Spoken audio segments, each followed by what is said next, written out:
Hello बच्चों, आज हम स्टार्ट करेंगे टॉपिक आपका हैप्पी वेलकम टू इन ज्ञान सागर। और जो आज टॉपिक स्टार्ट करेंगे वो टॉपिक है हमारा इलेक्ट्रोस्टैटिक्स।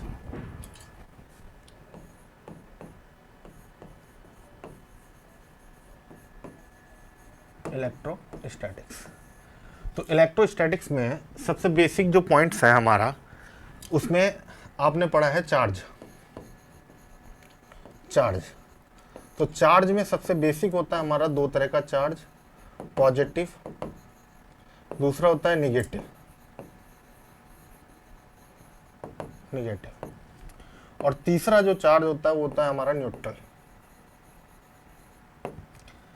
फिर पॉजिटिव चार्ज का मतलब होता है कि इलेक्ट्रॉन रिमूव करता है तब हमारा पॉजिटिव बनता है, और निगेटिव में इलेक्ट्रॉन गेन होता है तो हमारा क्या होता है, नेगेटिव चार्ज होता है। जैसे सोडियम था, उसमें 11 एलिमेंट्स थे, तो एक इलेक्ट्रॉन अगर निकल जाए तो 10 बचा, तो Na+ हो गया, एक इलेक्ट्रॉन निकल गया। इसी टाइप से क्लोरीन है, तो क्लोरीन में 17 थे, इसके साथ एक इलेक्ट्रॉन ऐड हो गया तो आपका बन जाता है Cl-। तो आपको पॉजिटिव और निगेटिव के ये चीज़ें आपको क्लियर हो गई होंगी कि इनवर्ड एरो, इसका मतलब जो इलेक्ट्रिक फील्ड जो बनता है तो वो पॉजिटिव से तो लाइनें निकलती हैं और निगेटिव की तरफ जाती हैं। तो ये लाइन को दिखा रहा है, इसको हम बोल देते हैं इलेक्ट्रिक फील्ड। दूसरी चीज कि चार्ज प्रॉपर्टी की अगर बात करें, number 1, charge can not be created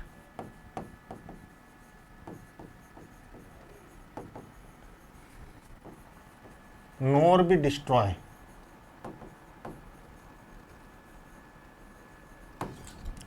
It is simply transfer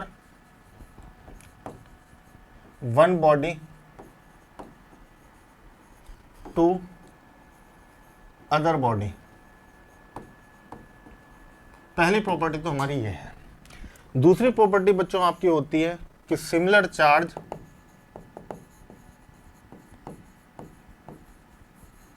ripple each other but opposite charge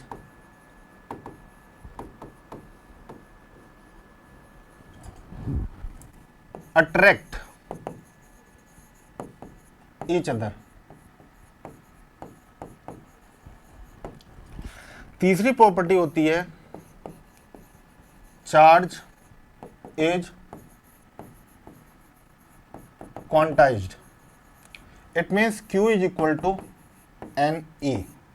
ये फॉर्मूला आपका बन जाता है। चार्ज क्वांटाइज है तो Ne यानी कंप्लीट नंबर होगा, और E जो है वो दो पार्ट में डिवाइड होता है, एक होता है E/3 और एक होता है 2E/3। एक को बोलते हैं क्वार्क और एक होता है बच्चों एंटी क्वार्क। E से छोटी वैल्यू हो जाती है, और E की जो वैल्यू है वो होती है 1.6 10⁻⁻19 कूलम। ये E का वैल्यू है जो चार्ज को हम लेते हैं एलिमेंट्री चार्ज। ये सबसे एलिमेंट्री चार्ज की वैल्यू होगी 1.6 10⁻⁻19। अब यहाँ से एक छोटा सा क्वेश्चन बनता है कि अगर मैं आपसे पूछूं कि द चार्ज ऑफ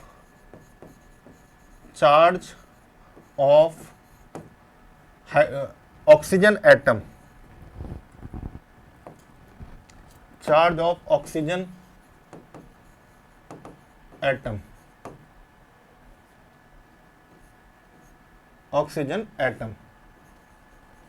तो ऑक्सीजन एटम का मतलब होता है O8, तो 8E लिख देंगे उसमें, तो यानी कि Q बराबर हो जाएगा 8 × E। ऐसी नाइट्रोजन के लिए बात करें तो नाइट्रोजन में 7 होते हैं, तो चार्ज हो गया इसमें आपका 7E, यानी कि इलेक्ट्रॉनिक चार्ज हम बात कर रहे हैं। ठीक है, ऐसे एक क्वेश्चन मैं आपको बताया था, नेट में आया था एग्जाम में, कि हीलियम है तो हीलियम पे 2He4 होता है। अगर हम इसमें से 2 इलेक्ट्रॉन निकाल देते हैं तो हीलियम प्लस हो जाता है, और उस केसेस में इसमें तो आप लिखेंगे 2 इलेक्ट्रॉन, 2 प्रोटॉन, 2 न्यूट्रॉन। बट अगर यहाँ पे बात करें तो सिर्फ आपका निकलेगा 2 इलेक्ट्रॉन बचेंगे। इलेक्ट्रॉन तो निकल गए हैं, तो 2 प्रोटॉन बचेंगे और 2 neutron.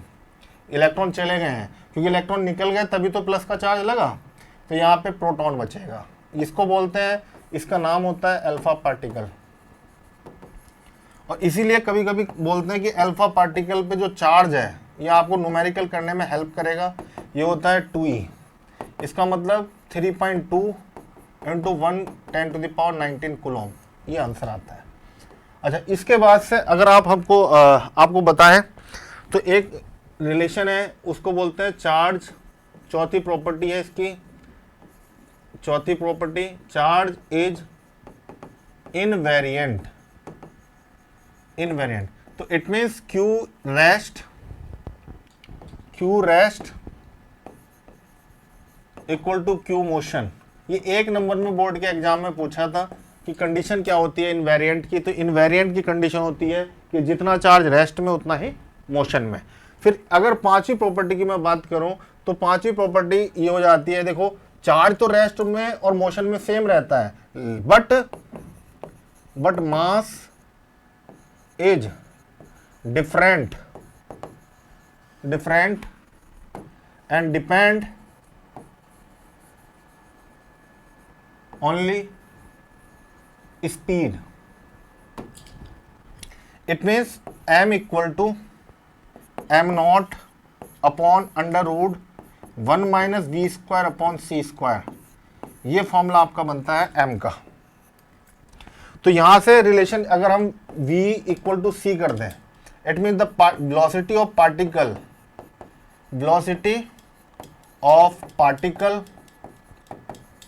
Is equal to velocity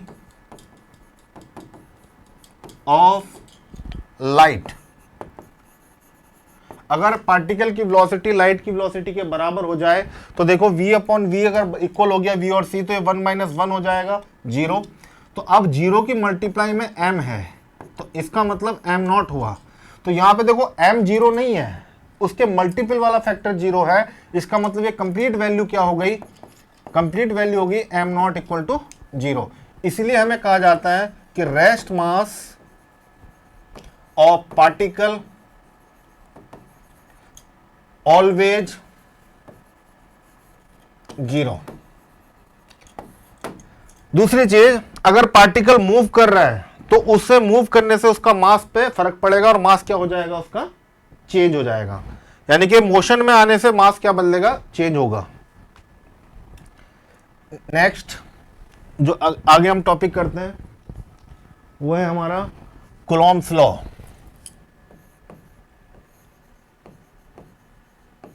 Coulomb's law, तो कूलॉम्स लॉ में हमने पढ़ा है कि 2 चार्ज हैं अगर रेस्ट में रखे हैं, क्यों। अब इसमें भी कुछ कंडीशन है बच्चों। अगर ये होल करके दिखा रहे हैं ऐसे, तो वो होता है पॉजिटिव। मैं समझा देता हूं, होल होता है तो इसका मतलब पॉजिटिव है। आधा उसने डार्क कर दिया ऐसे और आधा ब्लैक दिखाया, तो इस चार्ज को बोलते हैं टेस्ट चार्ज। टेस्ट चार्ज, ठीक है। मान लिया 2 चार्ज लिए हमने, पॉजिटिव चार्ज लिए Q1 और एक Q2, और इनका बीच का डिस्टेंस है r। तो कूलॉम्स लॉ ये कहता है कि जो फोर्स है वो प्रोपोर्शनल होती है Q1 और Q2 के, and F is inversely proportional to r²। It means दोनों को इक्वल करेंगे तो K Q1 Q2 upon r², and F equal to 1/4 pi epsilon naught Q1 Q2 upon r²। F equal to 9 into 10⁹ Q1 Q2 upon r²। ये formula बन जाता है आपका air के लिए, कि एयर में फॉर्मूला है। जब दोनों चार्ज के बीच में मीडियम आ जाए, अगर 2 चार्ज हैं उनके बीच में क्या आ गया, मीडियम। दोनों चार्ज के बीच में क्या आ गया, medium. This is Q1, this is Q2। तब F का फॉर्मूला बन जाएगा 9 इंटू 10⁹ मीडियम। और मीडियम का क्या होता है, एक डाइलेक्ट्रिक कांस्टेंट होता है। तो ये फॉर्मूला बनेगा आपका Q1 Q2 upon r² divide by K। ये आपके न्यूमेरिकली वैल्यू के लिए फिट होगा। अगर हम दोनों रिलेशन को डिवाइड कर दें तो F M upon F naught, F M upon F naught, तो इन दोनों को अगर डिवाइड करते हैं सारी वैल्यू कैंसिल हो जाएगी, 1 अपॉन के बचेगा, तो ये रिलेशन आ जाएगा आपका 1 अपॉन के एफ एम अपॉन दिस। तो इसका मतलब F M is equal to F naught upon K. मतलब कहने का ये है कि मीडियम रखने पर फोर्स क्या होगी, डिक्रीज होगी। फोर्स क्या होगी, डिक्रीज होगी। कि अगर मीडियम हमने कोई भी डाल दिया दो चार्ज के बीच में तो उससे क्या हो जाएगा, फोर्स डिक्रीज हो जाएगा। अब क्वेश्चन ये बनता है, जो कंपटीशन लेवल में क्वेश्चन आ जाता है क्या, कि सर एक चीज बताइए कि ये जो दो चार्जेस हैं Q1 एंड Q2, इनके बीच में मैंने डिस्टेंस ये लिया ऐसे, मान लिया पहली फोर्स हमारी एयर में थी कि दोनों के बीच में एयर था, लेकिन अगर ये फोर्स दोनों मीडियम बराबर हो जाएं तब क्या होगा, तब ये फॉर्मूला बनता है 1/4 pi epsilon naught Q1 Q2 upon R square. This is 1/4 pi epsilon naught K Q1 Q2 upon R dash का स्क्वायर। ये पूरा कैंसिल हो गया, तो आर स्क्वायर बराबर के आर डैश का स्क्वायर। ये आर डैश डिस्टेंस है किस, मीडियम में, तो यहां से एक रिलेशन निकला आर डैश बराबर आर अपॉन अंडर रूट के। ये आपसे पूछा जा सकता है बोर्ड के एग्जाम में कि जो डिस्टेंस है वो डिक्रीज हो जाती है। इसका मीनिंग ये हुआ कि आर डैश जो है वो प्रोपोर्शनल है किसके, 1/रूट के के, 1/रूट के के। तो इसका मतलब जो जब हम मीडियम रखते हैं तो दोनों चार्ज क्या होते हैं, क्लोज हो जाते हैं, दोनों पास पास आ जाते हैं और यानी कि डिस्टेंस डिक्रीज हो जाती है। तो आर डैश जो है वो क्या है आपका, लेस है किससे, आर से। तो ये आर डैश किस में है, मीडियम में, और ये डिस्टेंस किस में थी, एयर में। तो एयर और मीडियम के बीच की डिस्टेंस क्या हो जाती है, मीडियम में डिक्रीज हो जाती है। जैसे चार्ज होंगे तो वो दोनों क्या आएंगे, थोड़ा क्लोज हो जाएंगे, तो वो क्या होंगे, डाइलेक्ट्रिक कांस्टेंट की वजह से ये रिलेशन आपका बनेगा। अगर मैं सपोज दो चार्ज लेता हूं, उनके बीच में एक थिकनेस टी थिकनेस की एक पट्टी रख देता हूं, ये ठीक है। अब देखो अब क्या होगा, Q1 और Q2, मान लिया दोनों के बीच का डिस्टेंस r है, तो अब बताइए एयर में डिस्टेंस कितनी होगी, 1/4 पाई एप्सिलॉन नॉट। बच्चों एयर में डिस्टेंस होगी ये वाली और ये वाली, मतलब इतना डिस्टेंस और इतना डिस्टेंस ये एयर का होगा, तो इसका मतलब r माइनस टी लिखेंगे, r माइनस टी।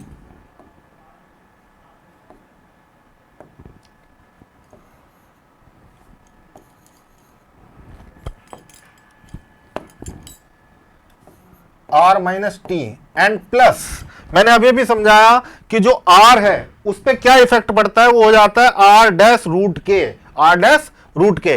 तो इसका मतलब ये जो t है, तो ये जो डिस्टेंस बनेगी t रूट के बन जाएगी।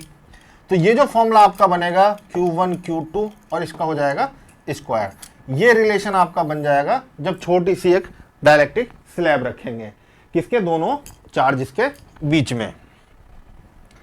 तो बच्चों ये था आपका कूलॉम्स लॉ जो मैंने आपको समझाया है, और आशा करता हूं कि आपको समझ में आया होगा। इससे रिलेटेड जो क्वेश्चन आप कर सकते हैं। देखिए नीट में क्या क्वेश्चन आया था वो भी मैं समझा देता हूं कि F बराबर, दो चार्ज दिए थे कि चार्ज सेम था। एक बार क्वेश्चन आया था तो Q स्क्वायर, दो चार्ज सेम है R स्क्वायर, तो Q स्क्वायर की वैल्यू हो गई हमारे पास कितना, 4 pi epsilon naught R square, और Q स्क्वायर जो होता है वो होता है एन ई के बराबर, this is 4 pi epsilon naught R square. Then N E square is equal to N E का स्क्वायर, एन ई का square 4 pi epsilon naught R square. Then E square N बराबर 4 pi epsilon naught R square divide by E square का under root. ये n की वैल्यू आपकी बन गई, और इधर लगा देंगे f, क्योंकि हम चार्ज को ले रहे हैं तो इधर हो जाएगा आपका f। तो f के साथ मल्टीप्लाई में चला गया, q equal to N E लिख दिया, और n से रूट लगा दिया इधर, तो n इक्वल टू 1/this। ये रिलेशन आपका बन गया किसका, n निकालने का, कि आपका नंबर कितने होंगे वो आपके निकल जाएंगे। ऐसे अगर आपसे अगर क्वेश्चन दे दिया जाए कि बच्चों इलेक्ट्रिक फील्ड और ग्रेविटेशनल फील्ड दोनों क्या हैं, बराबर हैं, उस केसेस में आप क्या करेंगे, 1/4 pi epsilon naught q square upon r square is equal to, charge की जगह इलेक्ट्रॉन भी लिख सकते हैं, तो इलेक्ट्रॉन, 2 इलेक्ट्रॉन है मान लो, तो e स्क्वायर लिख दिया हमने, और इधर लिख दिया हमने 2 मास है, तो मास के लिए हम यह यूज कर रहे हैं क्या, कि g m का स्क्वायर अपॉन r स्क्वायर, तो r स्क्वायर से r स्क्वायर कैंसिल, तो क्या फॉर्मूला बना, e square by m square बराबर g into 4 pi epsilon not, g into 4 pi epsilon not, तो e बाई m का जो रेशो है वो आपका बन जाता है √4 पाई एप्सिलॉन नॉट g। तो ये रिलेशन आपका पूछा गया है नीट के एग्जाम में, नीट के पेपर में ये क्वेश्चन पूछा था, ये क्वेश्चन भी आपका नीट के लिए लेवल का है और ये क्वेश्चन भी आपका नीट का है। यहां पे आपका सिर्फ नंबर निकालने होते हैं कि नंबर कैसे निकलेंगे, 4 pi epsilon not r square f upon e square और e बाई m, ये कंडीशन आपकी बन जाती है।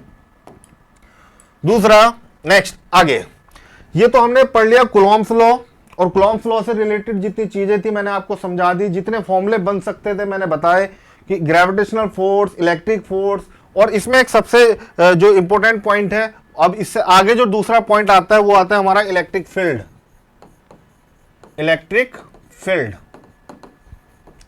तो इलेक्ट्रिक फील्ड का मतलब होता है, मान लो ये चार्ज है, इस चार्ज के अराउंड में जहां तक इसका इफेक्ट होगा, मतलब दूसरा चार्ज जो फोर्स को एक्सपीरियंस कर सकता है, तो वो टेस्ट चार्ज, तो उसको बोलेंगे हम इलेक्ट्रिक फील्ड। तो E equal to F upon Q naught. तो इलेक्ट्रिक फील्ड के लिए सिर्फ ये फॉर्मूला आपको याद रखना है, और इसकी यूनिट जो होती है बच्चों वो होती है न्यूटन पर कूलॉम।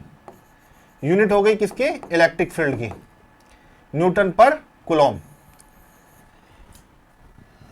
कि E equal to F upon Q naught. अगर हम फॉर्मूले की बात करें तो फॉर्मूला बनेगा इलेक्ट्रिक फील्ड का एक पॉइंट से, कि मान लो एक पॉइंट है, इस पॉइंट से r डिस्टेंस पे हम एक P पॉइंट लिया, और यहाँ पे एक चार्ज रखा है Q, और यहाँ पे चार्ज है Q नॉट, तो इसके लिए फॉर्मूला बनेगा इलेक्ट्रिक फील्ड का 1/4 पाई Q not upon r square divide by Q not. तो Q नॉट से Q नॉट कैंसिल, तो इलेक्ट्रिक फील्ड का रिलेशन हुआ 1/4 pi epsilon naught Q upon r square, Q upon r square. तो ये तो इलेक्ट्रिक फील्ड निकल गया एक पॉइंट से, कि एक पॉइंट से इलेक्ट्रिक फील्ड का फॉर्मूला हो गया 1/4 pi epsilon naught Q upon r square. अच्छा, अब मैं थोड़ा सा और आपको आगे समझा रहा हूं कि इलेक्ट्रिक फील्ड, इसके बाद जो आता है पॉइंट हम निकालते हैं electric field due to dipole. इससे पहले हम पढ़ेंगे डायपोल।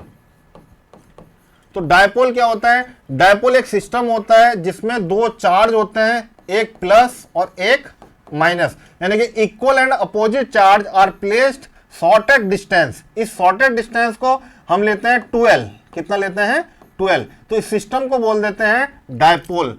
ये सिलेंड्रिकल की शेप में होता है, सिलेंडर की शेप में, और एग्जाम्पल इसका होता है बच्चों H2O, NaCl, दूसरा हो सकता है HCl। ये आप इसके एग्जाम्पल हो गए, ठीक है, जो डायपोल बनाते हैं। तो डायपोल में जैसे हमने लिखा OH माइनस और इधर से लिख दिया H प्लस, तो इस सिस्टम को बोलते हैं डायपोल। और डायपोल मोमेंट क्या होता है वो आपको बता रहे हैं, डायपोल मोमेंट।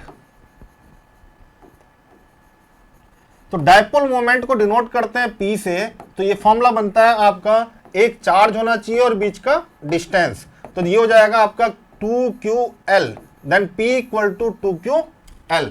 यूनिट क्या होगी इसकी, जो आपको यूनिट भी पूछी जाएगी, तो यूनिट होती है coulomb metre, coulomb metre CM। तो dipole is a system of a two equal and opposite charge are placed shorted distance. और इस पे क्वेश्चन कैसे बन सकता है, मान लो ऐसे कि दो चार्ज दिए Q1 plus Q2 equal to 0, ये इक्वेशन दे दी। अब आपसे पूछा बताइए ये इक्वेशन क्या बता रही है, तो ये इक्वेशन दो चीज बताएगी आपको, क्या कि पहली कंडीशन बताएगी कि दोनों चार्ज इक्वल एंड अपोजिट हैं, तो इसका मतलब जब इक्वल एंड अपोजिट है तो इसका मतलब डायपोल है। ये क्या है? डायपोल है। ये इक्वेशन किसकी है? डायपोल की। और दूसरा एक कंडीशन और कि दोनों का चार्ज क्या है? जीरो है, तो इसका मतलब चार्ज ऑफ कंजर्वेशन है। चार्ज ऑफ कंजर्वेशन का भी लॉ इसमें लग रहा है, चार्ज ऑफ कंजर्वेशन लॉ। तो ये डायपोल के बारे में मैंने आपको समझाया। अब आता है डायपोल से इलेक्ट्रिक फील्ड फाइंड करना। तो एक्सियल पोजीशन, जिसको हम बोलते हैं electric field, electric field due to axial position of dipole, dipole. तो मान लिया एक डायपोल लिया हमने ये, और इसकी एक्सिस में एक पॉइंट ले लिया P। तो बच्चों सेंटर से जो डिस्टेंस है उसको हम लेट कर रहे हैं R, और यहां से जो डिस्टेंस है उसको लेट कर रहे हैं R माइनस L, क्योंकि ये L लेंथ है इतना और L लेंथ है इतना। इधर हमने लिख दिया इधर प्लस Q चार्ज लिया और इधर चार्ज लिया हमने माइनस Q चार्ज। तो प्लस Q चार्ज का मतलब है, अब एक चीज समझनी है कि इलेक्ट्रिक फील्ड जो डिपेंड कर रही है बच्चों 1/r² पे डिपेंड कर रही है। यानी कि डिस्टेंस बढ़ेगी तो इलेक्ट्रिक फील्ड कम हो जाएगा, डिस्टेंस बढ़ी तो इलेक्ट्रिक फील्ड कम। तो R माइनस L बड़ा होगा या फिर R प्लस L बड़ा होगा? कौन सी चीज बड़ी होगी? तो R प्लस L ज्यादा होगा और R माइनस L कम होगा। तो यानी कि इलेक्ट्रिक फील्ड कम है तो ये डिस्टेंस कम है तो इलेक्ट्रिक फील्ड ज्यादा होगा। तो प्लस चार्ज की वजह से इलेक्ट्रिक फील्ड का जो एरो लगता है वो बाहर की तरफ लगता है। तो इसीलिए एक लंबी लाइन दिखा दीजिए यहां पे E1। दूसरा, यहां पे निगेटिव चार्ज है माइनस Q के लिए डिस्टेंस हो गई ज्यादा, डिस्टेंस ज्यादा हो गई, इलेक्ट्रिक फील्ड कम हो गया। तो इसका मतलब अपोजिट डायरेक्शन में इनवर्ड, क्योंकि निगेटिव चार्ज है इनवर्ड लाइन लगेगी, तो इसका मतलब E2 हो गया।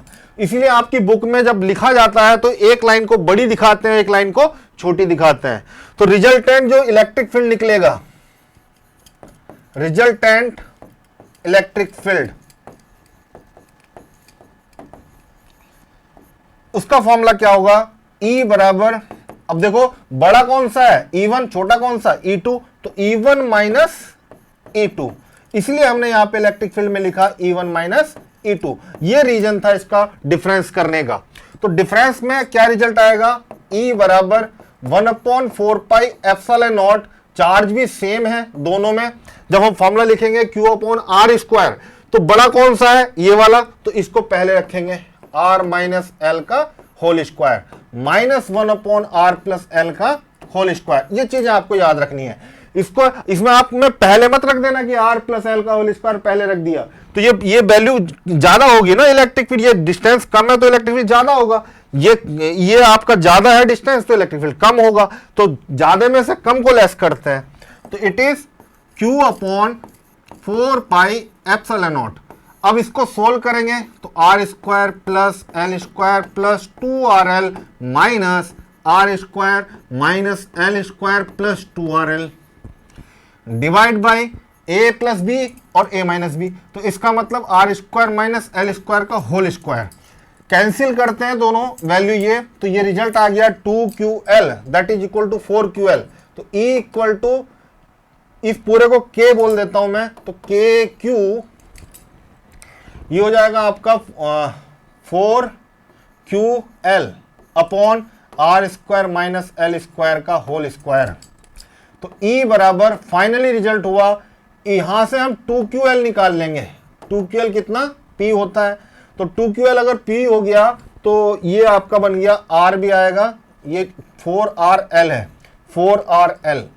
तो 2QL तो ये हो जाएगा आपका K और ये बनेगा 2PR upon R² minus L² का होल स्क्वायर। ये रिजल्ट आपका बन जाएगा। अब इसी रिजल्ट में अगर हम कंपेयर करें, सपोज ये दे रखा आपको डायपोल 0.1 और ये है आपका 10 मीटर, तो देखो 10 मीटर की कंपेयर में 0.1 कुछ भी नहीं है, तो उसको निगलेक्ट कर देते हैं। इसीलिए फॉर्मूले में ये फॉर्मूला हमारा जनरली फाइनल फॉर्मूला बनता है, लेकिन एल को हम क्या कर देते हैं, निगलेक्ट करके उसको 0 मान लेते हैं। तो जब 0 मान लेंगे तब क्या होगा, E इक्वल टू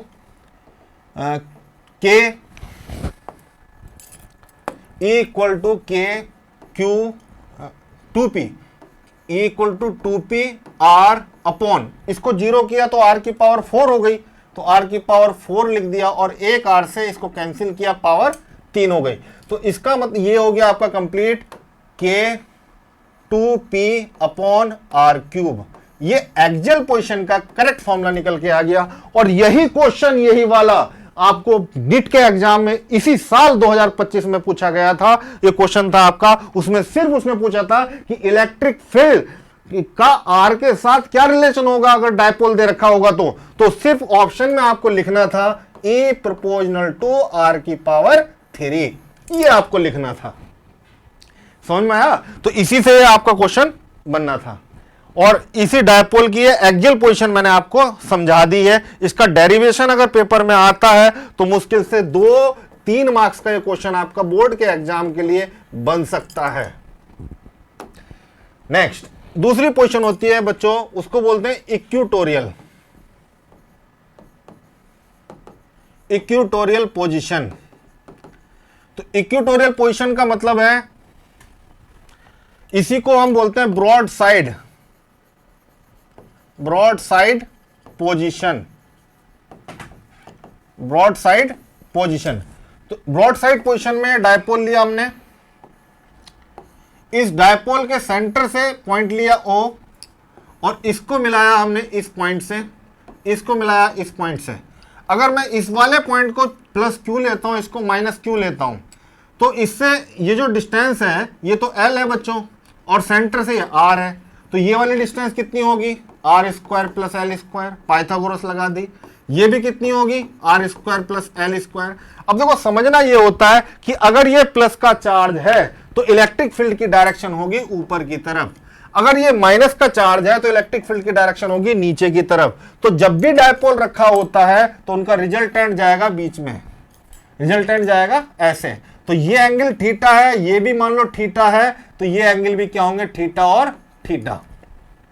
अब मैं इस डायग्राम को ऐसे इंडिकेट कर रहा हूं कि ये डायग्राम ऐसे बन गया।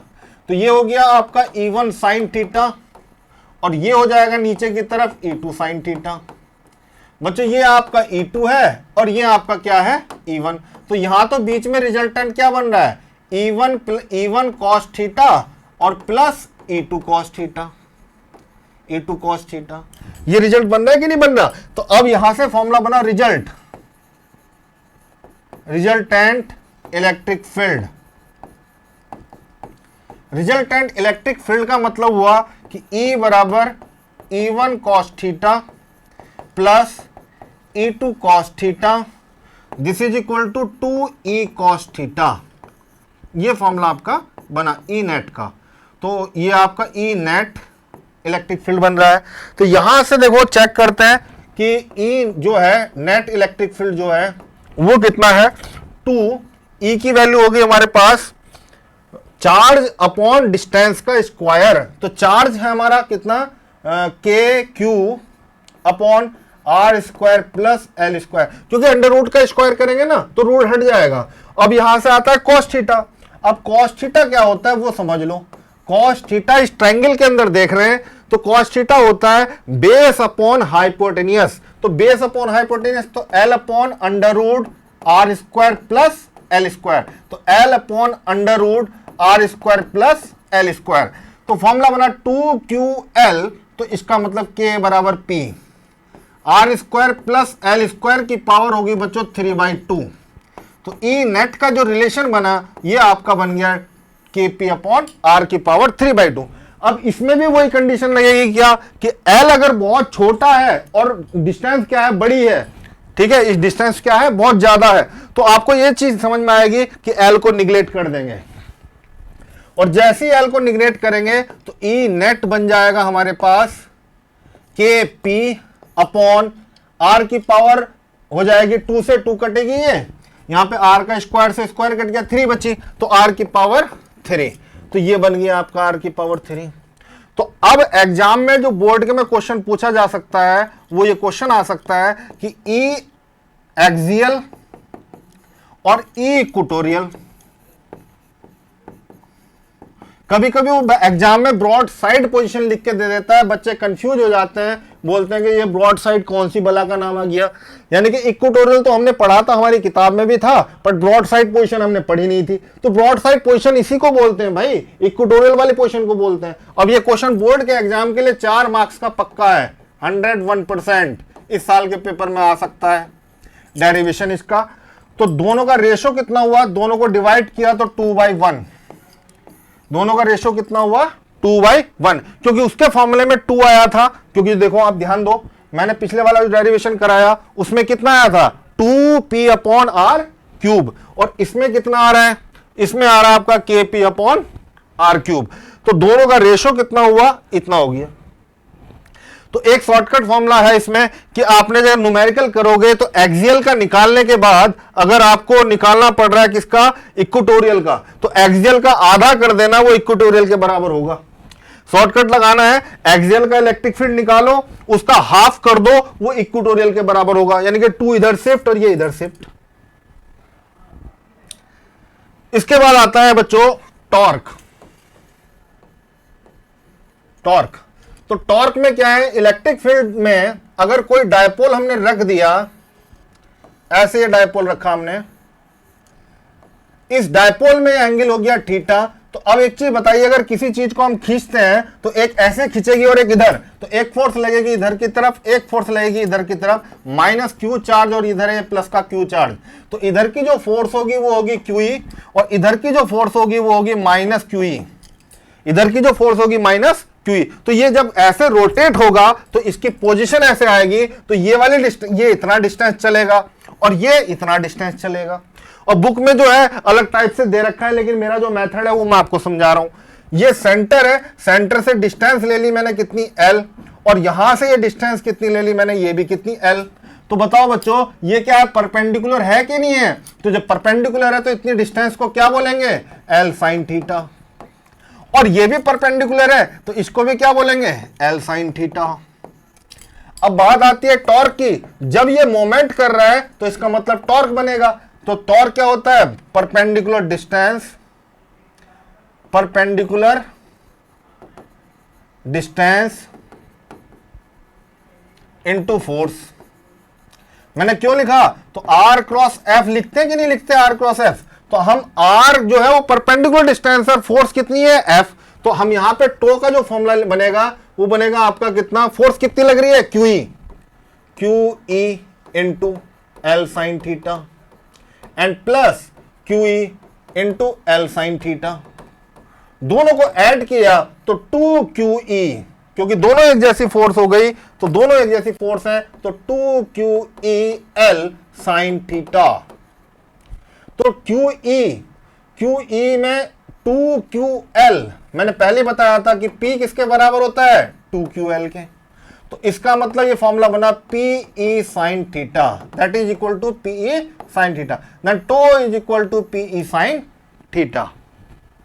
और नीट के एग्जाम में इस फॉर्मूले पे 101% एक क्वेश्चन आएगा, 4 नंबर पक्के, यानी कि PE साइन थीटा निकालना है।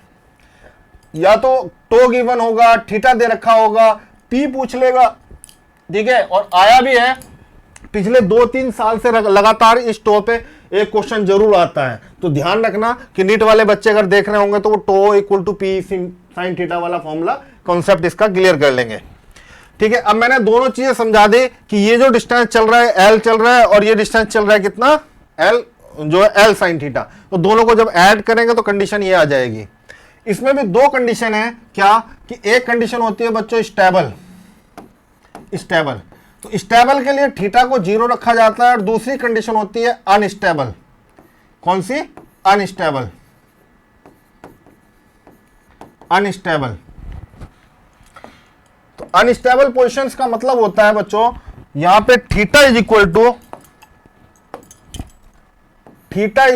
90, theta equal to 180, theta equal to 180 sorry, unstable position. मतलब कहने का ये है कि अगर डायपोल ऐसे रखा है, ऐसे माइनस प्लस इधर है और माइनस इधर है, माइनस, तो ये स्टेबल पोजीशन है। इसकी ये क्या है? स्टेबल पोजीशन, कि पॉजिटिव चार्ज इधर की तरफ है और निगेटिव इधर है। अगर मैं इसको उल्टा करके रख देता हूं तो इसको ऐसे रख दिया, ऐसे, इधर प्लस कर दिया और इधर माइनस। अब एक चीज और ध्यान रखना कि इलेक्ट्रिक फील्ड की जो डायरेक्शन है वो पॉजिटिव टू निगेटिव होता है इलेक्ट्रिक फील्ड, और डायपोल हमेशा उल्टा होता है, किससे? Negative to positive. इसके डायपोल की डायरेक्शन है, मोमेंट की डायरेक्शन है निगेटिव टू पॉजिटिव। तो अनस्टेबल क्यों बोल रहा हूं? तो देखो इलेक्ट्रिक फील्ड तो ऐसे था, और जैसे ही देखो हम इसको अगर थोड़ा टच करते हैं, ऐसे इस वाले पोजीशन को टच करते हैं, तो ये क्या होगा? एकदम से नीचे आ जाएगा, स्टेबल पे आ जाएगा, ऊपर जाएगा ही नहीं क्योंकि स्टैंड हो रखा है। लेकिन अगर हम इस वाली पोजीशंस को थोड़ा टच करते हैं तो ये पूरा डायपोल ऐसे घूम जाएगा, एकदम घूम जाएगा। तो इसीलिए इस पोजीशन को क्या रखा हमने? अनस्टेबल रखा है, अनस्टेबल, क्योंकि थीटा हमारा कितना है? 180 है। थीटा कितना है हमारा यहाँ पे? 180। ये कंडीशन आपको ध्यान रहेगी, यानी कि डायपोल घुमा दिया ऐसे। इसके बाद कंडीशन आती है कि, तो टॉर्क तक मैंने समझा दिया। तो ये पहला जो चैप्टर है आपका इलेक्ट्रिक फील्ड और जो पोटेंशियल्स, इसमें बचा है अभी पोटेंशियल एनर्जी बचा है। पोटेंशियल एनर्जी, एनर्जी, तो पोटेंशियल एनर्जी के लिए बच्चों आपको ध्यान देना है कि W is equal to tau D theta होता है। अब डी डब्ल्यू बराबर पी ई साइन थीटा। अब W इक्वल टू अगर लिखें तो P E sine theta D theta हो जाएगा, D theta. Theta 1 to theta 2, formula बन गया पी ई साइन का हो गया कॉस थीटा, लिमिट हो गई आपकी थीटा 1 से थीटा 2। तो देखो W इक्वल टू जो फॉर्मूला बना P E cos upper limit minus cos lower limit. अब एक कंडीशन और है, कॉस जो साइन का कॉस होता है वो माइनस होता है, कि माइनस कॉस तो माइनस बाहर लगा दिया, माइनस बाहर आ गया। तो W इज इक्वल टू जो बना माइनस के पी ई, इस माइनस को प्लस कर रहा हूं तो फॉर्मूला बनेगा cos theta 1 minus cos theta 2। बच्चों सबसे बड़ी बात इसमें समझने की ये है कि डायपोल जो है वो रोटेट तब होता है, वो घूमता तब है, तो उसकी पहली पोजीशन जो थीटा 1 है वो हमेशा 90 रखी जाती है। कितनी रखी जाती है? 90। तो थीटा 1 की पोजीशन 90 से हम उसको रोटेट करते हैं ऐसे, तो ये 90 से थीटा डिग्री आया है। तो इसका मतलब थीटा 1 को हमेशा 90 रखेंगे और थीटा 2 को जो रखेंगे थीटा रखेंगे। तो उस केसेस में W को U लिख देते हैं पोटेंशियल एनर्जी, और ये cos 90 की वैल्यू 0 हो जाती है और माइनस के PE cos थीटा बन जाता है। तो बच्चे यहां पे समझते हैं कि देखो मोमेंटम कब हो सकता है? जब ये वर्टिकल रखा होगा और इलेक्ट्रिक फील्ड ऐसे होगा, तो वर्टिकल से वो थीटा डिग्री आ रहा है, तब ये थीटा बनेगा। ठीक है, तो तब उसके लिए फॉर्मूला बनेगा यू थीटा का, U theta equal to minus PE cos theta. अगर हम u 0 निकालें तो माइनस पीई के बराबर होगा, u 180 निकालें तो cos 180 की वैल्यू -1 होती है, तो ये प्लस पीई के बराबर होगा।